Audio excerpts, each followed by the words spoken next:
Bonjour, Frédéric Lerouge, médecin généraliste de formation, psychothérapeute et formateur chez Qui Consulte Formation. Je vous ai déjà expliqué ce qu'était l'état de stress post-traumatique. Je voudrais aborder aujourd'hui ce qu'est la dissociation. Vous vous souvenez de notre gazelle et ce cerveau archaïque qui nous impose donc trois possibilités de survie, qui est soit le combat, soit la fuite, soit le figement face au guépard. Au moment de ce figement, la mort soumise, des fois le choc est tellement important, notre cerveau est tellement en mode freeze, dissocié, que comme je vous l'avais expliqué, on a certains avantages. On a d'abord un shoot d'hormones anesthésiantes qui nous empêche de ressentir les douleurs, comme la gazelle lorsqu'elle continue à être mordue par le guépard. Et du coup, le fait d'être anesthésié nous permet de supporter ce qui ne serait pas supporter l'insupportable. Et puis on a aussi un shoot d'hormones psychostimulantes qui nous dissocie un petit peu de notre corps. C'est-à-dire que certains patients nous décrivent qu'à un moment, ils ont eu l'impression que leur cerveau quittait le corps et qu'ils pouvaient être témoins de la scène d'agression comme s'ils la vivaient d'un peu d'au-dessus. Le fait d'être dissocié permet également de supporter ce qui est insupportable. Mais des fois, le traumatisme est tellement violent, notamment quand il survient dans la petite enfance, on le sait, c'est prouvé, et notamment lorsque il est mené par des gens qui sont censés être sécures, la famille, des proches. Ce traumatisme est tellement violent que le patient se dissocie vraiment. Il a en lui plusieurs personnalités qui se créent. Plusieurs personnalités qui peuvent être en lien avec différents traumatismes. À chaque fois qu'il y aura dissociation, va se créer une personnalité. Une personnalité qui reste à l'âge du traumatisme. Si vous avez subi du harcèlement à l'âge de 14 ans, peut-être une personnalité qui s'est créée à l'âge de 14 ans, qui, elle, pourrait être en mode combat, en mode colère.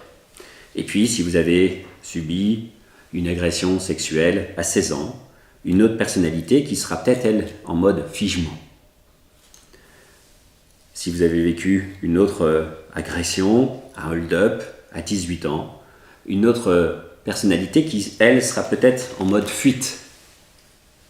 Et puis, avec ce cerveau qui pense, qui réfléchit, il peut y avoir aussi un quatrième type de dissociation si vous avez subi une rupture amoureuse, une trahison, une injustice, une partie de dissociation qui, on dit, est dans l'agrippement, le besoin de s'agripper.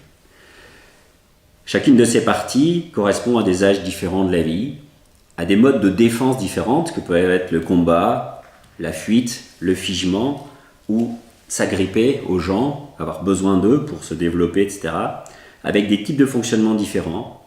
Il faut bien comprendre que le patient qui est devant vous, qui, on dit, gère sa personnalité, ne contrôle pas l'accès de ces différentes parties de personnalité. Elles arrivent de façon soudaine dans son mode de fonctionnement, un moment où, de nouveau, il est en contact avec, on dit, une mémoire traumatique. Donc ça peut être le guépard, ça peut être quelqu'un qui rappelle la phobie scolaire, ça peut être l'odeur d'un agresseur, ça peut être quelqu'un qui ressemblerait à son agresseur, une coiffure, un sourire.